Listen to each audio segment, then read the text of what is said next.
Hello again. Chris Lee of Southeastern 16, joined by Graham Doty and Jay Greason. We're here to preview the College World Series final between Coastal Carolina, which has, I think, a 26-game winning streak. Who's counting anymore?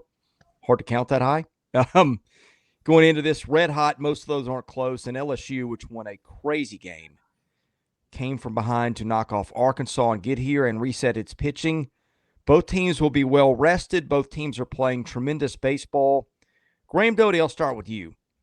Can't wait to watch this one between Coastal and LSU. What stands out here? Just that I think these are the two best teams that are getting ready to play for the national championship. You know, when the bracket came out, and you kind of do the math and try to piece everything together in your head, what everything could potentially look like. I had Coastal on this side of the bracket to make it this far, and then I thought whoever would win LSU Arkansas would make it to the championship series as well. So to me, these are the two best teams. If you like pitching and defense, this is going to be a phenomenal matchup. I do think that this will go 3-game series, and kind of similar. Last time these two teams collided to this magnitude was 2016. So that worked out big time for Coastal Carolina. I guess we'll wait and find out here in a few days what's going to happen this time around.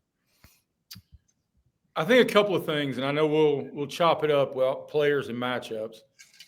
The first one is if you've got a big-time job opening at some point in the next couple of years, and even a mid-level job opening, and you're not calling the Coastal Carolina pitching coach, then you're not doing your due diligence, because that staff can shove it. And it's not like they've got a whole lot of guys who were first and second round talent dudes coming out of high school that we've known since they were 17 years old on the travel ball circuit. They've gotten here and really learned how to pitch. And it's not just one guy carrying them either. I mean, it is a staff top to bottom. The other thing, tangentially, and I know Chris is about to lead us into our cup time, our tea time, the Auburn Tigers look pretty damn good right now, considering Coastal's the one who knocked them out, and they swept LSU. Yeah. I said from Auburn's standpoint, like I hated that matchup. As soon as that came out, like Coastal should not have been a 13 seed. That was ridiculous. They have proven that take to be right. Guys, here's what I love about the matchup. First of all, I'm just loving the style in Omaha. I'm sick of cheap home runs and short porches, and let's play baseball. Let's run, let's play defense, let's do those things, and let's not have a miss-hit fly ball, that sneaks out or gets a gust of wind determine games. I love that we're seeing that. Also love, I feel like this is a throwback to 10 years ago. Like you read down stat sheets these days, and teams have an innings pitched leader of, 60, and they've got a bunch of guys between 30 and 60. It used to be you had workhorse starters that would just go and go. And both these teams, man, they have got them. Probably more than anybody in the tournament. And I think it's no coincidence that that's why they both reached the point they are.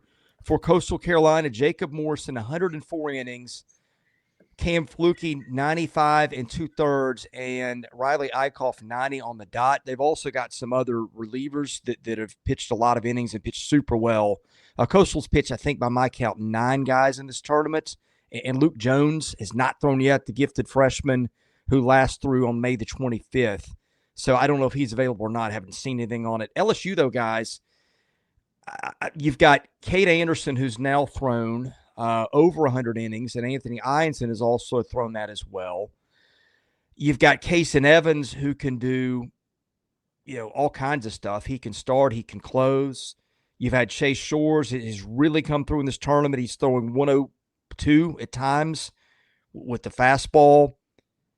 And you got Zac Cowan, another workhorse at Wofford a year ago, who threw in the tournament at length for the first time in a while and looked great in the last game LSU played. Anderson, by the way, 110 innings. Eyanson, 101 2/3. I just feel like it's been a long time, Graham, since we saw pitching that was this quality and this durable in NCAA baseball, and I'm here for that.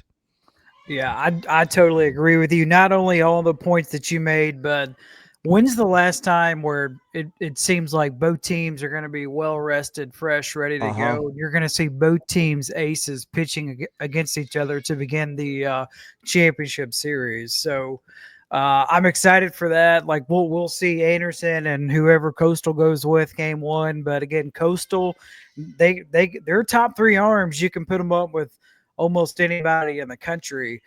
So pitching wise, this is a phenomenal matchup for both teams. Selfishly, I really hope Jacob Morrison gets the ball. I can understand juggling it, but I hope Jacob Morrison gets the ball in one, because how many times, and I know there have been bigger quote unquote stars that get the ball in a College World Series final. I mean, Skeens, McDonald, go all the way back to Clemens, and I mean, the guys who everybody, they became must-see TV. Yeah. But these guys are go out and always win dudes, man. I mean, how often are you going to get Kade Anderson at 11-1 against Jacob Morrison at 12-0? Yeah, and what they've been doing, they've been going Morrison in the 2-hole. They've been going Flukey as their 1, Morrison as their 2, and Eikhoff has been pitching as their 3. They did flip that after Eikhoff didn't throw in the Super. He started the first game of the College World Series and then threw 98 pitches in Game 3 after not throwing as much as he normally does. And Flukey went in relief in that first game where that was kind of almost a break glass in case of emergency situation, because you don't want to keep your good arms wasted while you're losing games and falling in the loser's bracket. Morrison statistically is the best starting pitcher left and may have been in the tournament. I mean, the numbers are phenomenal. He gives up less than a runner per inning if you count hit batsmen. He's 12-0. He's got a strikeout rate of 25%. That's all the batters. And he's got a free pass rate, walks and hit batsmen, of 6%, which is absurdly low. Home run rate of 1%, which is almost unheard of in college baseball these days, the way the ball's getting out at that level of innings. And he's more fly ball tilt than a ground ball tilt. But, hey, there's a place to be a fly ball tilt pitcher. It's this place. But, yeah, I think that the order I'm going to guess they'll go Flukey, Morrison, and then Eikhoff. But, you always reserve the right to use your starters in a pinch. And LSU does the same, by the way. I think they'll go Anderson, reset that. Eyanson slated in as their 2, but he's pitched out of relief at times when they have been in that situation where they needed outs at the end of the game and really needed them then. Eyanson can throw in relief. Casan Evans, also that in reverse. He's been a closer who has started when they've needed that. And now Zac Cowan back for LSU. That's a real game changer for them. So the pitching, just to me, and you've got other arms in here, like Ryan Lynch, their closer. I don't know when the last time anybody scored a run on Ryan Lynch, but that's been a minute. Both teams have got some quality arms in the bullpen. Coastal is probably got an edge in terms of what guys have produced this year in the middle of that bullpen to LSU, but LSU's guys are all, they're going to be guys that are going to get drafted pretty high and are going to get a shot at the majors, just maybe a little bit more green. The lineups, though, guys, I think to me, for LSU, one of the big storylines of this postseason is Jared Jones and Derek Curiel were not hitting that well going into the postseason, or at least a little bit into it. Both of them have been really hot in Omaha. Jones, whatever was wrong with his swing when he struck out 5 times in the first game of the College World Series, he's now tearing the cover off the ball. He's going the other way to the right field power alley. He is strong enough to get the ball out that way. Not a lot of guys are, but he's one of them. To me, the LSU offense, Milam has just been so consistent. You got Ethan Fry has popped at times and fallen off. And Luis Hernandez, one of Jay's favorite guys, who's had some huge, huge hits for LSU, including the one that I guess was ruled a double that basically tied the game and set the stage to win it. LSU's lineup is kind of interesting. At the bottom, you got Braswell struggling a little bit. But to me, Curiel and Jones at the top, Jay, with those guys going the way they are, again, getting them hitting was one of your main tasks if you're Jay Johnson. And those guys are really crushing it at the moment. Well, they're crushing it. And moreover, I mean, you touched on it. My man, Luis Hernandez and Milam both are the personification of this. They're crushing it in meaningful moments. So now some say, and we had it in the chat the other night after the LSU Arkansas game, about why was Arkansas pitching to Bear Jones and gave him a pitch out over the plate that allowed him to tie the game at 3 before it went from baseball to Shakespearean tragedy,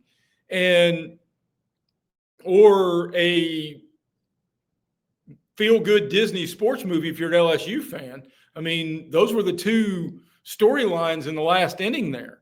But LSU, their clutch gene is real. I mean, so you feel good about that, because when you consistently deliver in moments like that, you embrace the expectation and you become more comfortable in the moment than the other guy. And that's a huge edge, because if you're comfortable, you're going to be better at whatever you're doing, whether you're talking about this, whether you're doing this. It is without question a huge edge. And right now, those guys look comfortable at the plate, especially the guys you rattled off. Yeah, to me, this LSU lineup, it's a little bit different than kind of what they've had over the years, just with studs and gorilla ball, bashing home runs. Now they got guys that can do it, but Bear Jones is really the big home run threat. They don't have anybody really after him. He's the only one with over 20 home runs. Next closest is Ethan Fry. He's got 13. But I say all that because it seems like it's just somebody else, like somebody steps up offensively for LSU 1 through 9, and that's what makes them dangerous. I'm curious how they're going to use somebody like Jake Brown. He had the huge pinch hit double the other night in the win against Arkansas, and it kind of got lost in the shuffle just with all the other craziness that happened down the stretch there. But is he going to start, or is that more of a matchup thing? And then how will they continue to handle Braswell in the 9 spot? If there is a weakness, that has been it for LSU. He's got 1 hit in the tournament. He only had 5 hits in the month of May. So are they going to keep him in that spot, or will they shake that up? Those are things I'm looking forward to seeing how Jay Johnson and his staff handles it 1 through 9 offensively for LSU. I want to touch on Coastal and its lineup in just a minute. Before we do, one of my favorite parts about the postseason is discovering our buddies at GameTime Sidekicks. It's officially licensed stainless steel drinkware, all SEC schools. Coastal Carolina fans, if you're watching, they got you guys too. And whoever wins the championship, they're going to have special merchandise. Thank you, Vanna. This is my 40-ounce tumbler. I stick ice in this every morning. I drink water from it. Throw my morning caffeine in here. If you need it to heat it or cool it, whatever, it's great. These things are really a work of art. The paint quality, I can't stress enough how good it is, how nice the graphics are. That's done in Knoxville. Double wall, vacuum insulated, keeps your stuff hot, keeps it cold. Stainless steel sippy cups, tumblers, 40-ounce bottles, shaker cups. Go to GameTimeSidekicks.com. SE16. Get you 10% off your order. Again, that's not just for SEC teams. That's for anybody and everybody. So get some for yourself. Get a gift. Help those who help the channel. Hey, Graham. side note about our cups. All right, I've got 2, and they were both in the front seat of my truck. We were at a softball tournament in North Georgia and had to be there this morning at 8, and it's about an hour drive. So I'm leaving at 6:45 with this one filled with coffee and the other one filled with ice water, because you got to hydrate. I leave them both in the truck. I get back at noon. The ice water is still there and the coffee is still hot. Wow. And again, I mean, we've got smartphones, we've got smart computers, we got smart TVs. Hell, we even got smart kids. I don't know how smart how these cups got so damn smart. But they are. They're a life changer, and these things are a work of art. Get them and see for yourself and help the channel. Graham, let's talk Coastal's offense for just a minute. Blake Barthol, Caden Bodine, probably the 2 names more well-known to anybody in college baseball. Bodine is probably going to be a first-round catcher. Has done an amazing job of framing a 459 on-base percentage. This is not a lineup that just pops off the page. They're guys that all get on base pretty much at a 380 to 460 clip, which makes for a tough lineup to pitch to when you don't really have a hole in there for the most part. They walk a little bit. They steal some bases. What sticks out to you about the Chanticleers? Yeah, to me, well, you said the two names for sure. Blake Barthol, that's their home run threat. He's got 12, a team high. But the big one is Caden Bodine. He, like you said, high draft pick, probably will be a first-round pick when he hears his name called. So when you look at their numbers, they have 66 home runs. They're not really tops in the Sun Belt Conference and home runs and like the power numbers, anything like that. But they just do a good job of manufacturing runs. This is a team, they'll get a lot of singles. They'll get a lot of doubles. They got over 120 doubles this season. That's just kind of what they do. So they manufacture runs, station to station, all that kind of stuff. And then they just lean on their pitching. So that's what kind of makes them dangerous. And it's been a recipe that's worked. I mean, you don't win 26 games by accident. And, we were talking before we recorded this. When you look it up, they have just been crushing people. They've only got 4 games in this 26-game winning streak where games were decided by 3 runs or less. Man. Other than that, they've just been steamrolling everybody. And they play good teams too, like in conference, out of conference. They've been on quite the roll. So the last time they did lose, it was in the month of April to College of Charleston. So this is a very, very good team, but the strength for Coastal, it's going to be their defense. They got the best defense in the Sun Belt, and they by far have the best pitching staff in the conference as well. Chris, you mentioned that they run a little bit. I think that's underselling that. That's 108 stolen bases in 67 games. Yeah. And using Graham's amazing stat, that in their 26-game winning streak, only 4 of them have been close within 3 runs.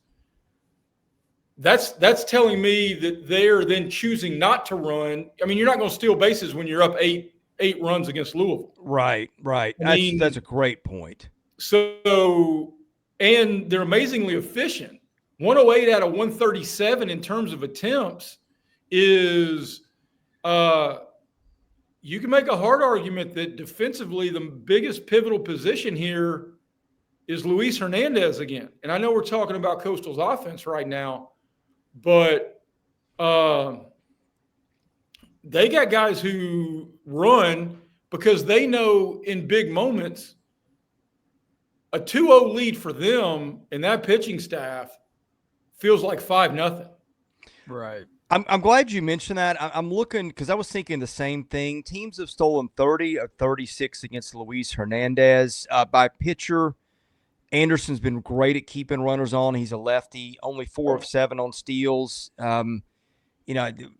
So I think to me, gosh, teams only stole 38 bases in 51 tries against LSU this season. But, the SEC also was not a league where people were running a lot. Vanderbilt did it and Kentucky did it. And I'm not sure that LSU played either during the regular season. I'm going to look that up as we walk through this. But that's a thing that sticks out to watch for because, like, in this tournament, those things matter. Every run is very precious. You have a lot of foul territory. You have, if a ball gets by a catcher, it can be a base and sometimes 2.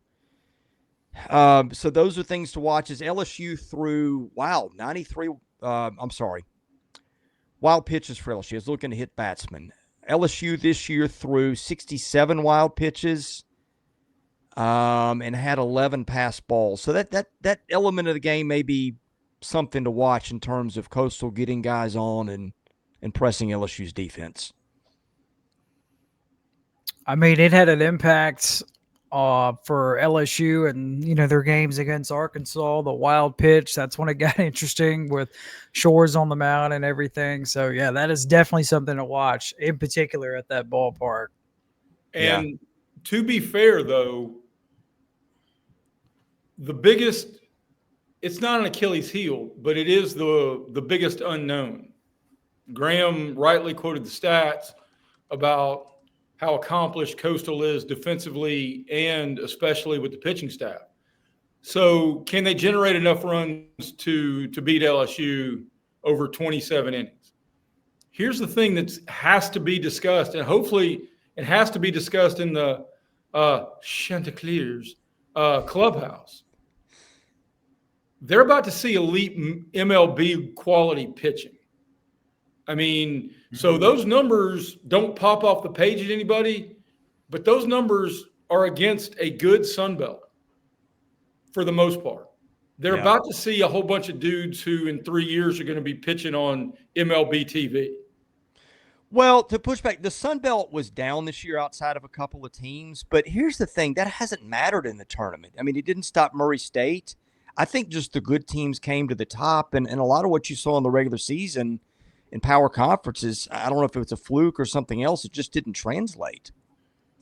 Well, it may not have translated, but it also, Murray State doesn't really, that's as a guy who I used to work for who was the king of the malapropisms, he loved to say that's like apples and pineapples, or you got to put your ear to the grindstone.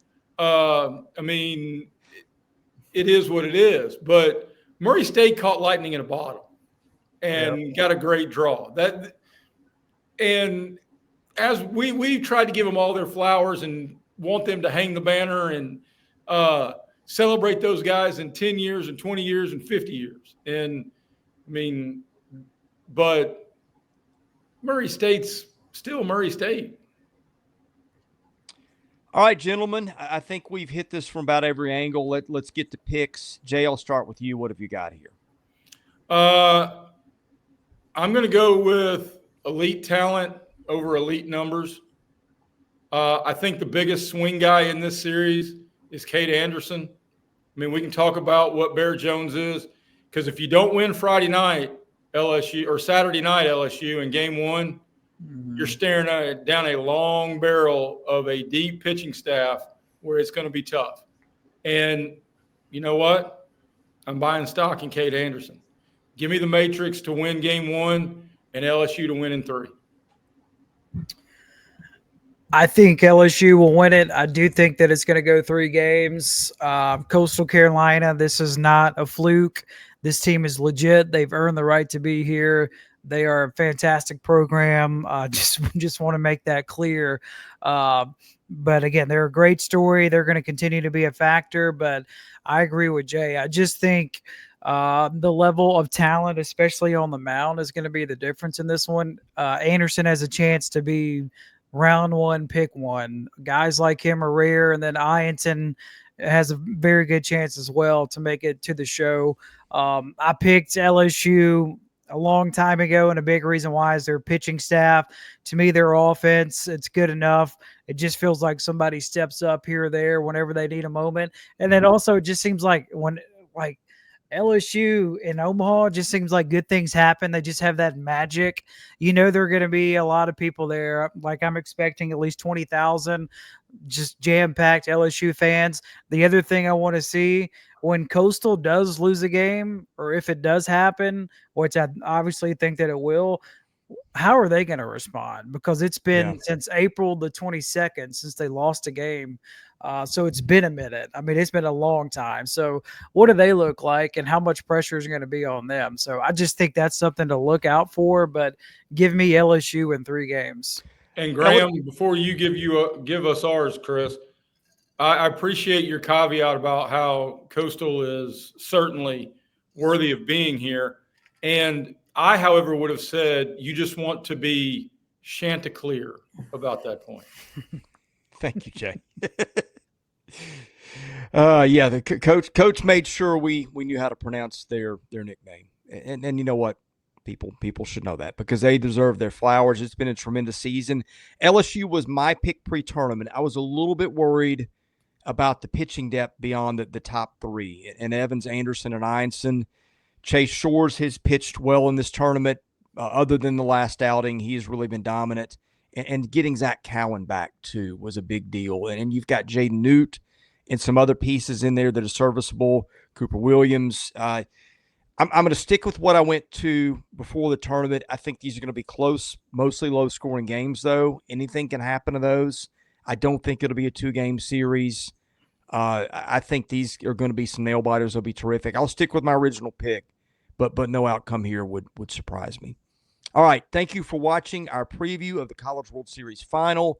We will be here to wrap up every game as each game in Omaha is ending. Subscribe to the channel to do that. And tell a friend we got football, baseball, basketball coverage year-round here at Southeastern 16. For Jay Greason, for Graham Doty, I'm your host, Chris Lee. Thank you for watching. God bless you. We'll see you again soon with our coverage after each game in the College World Series.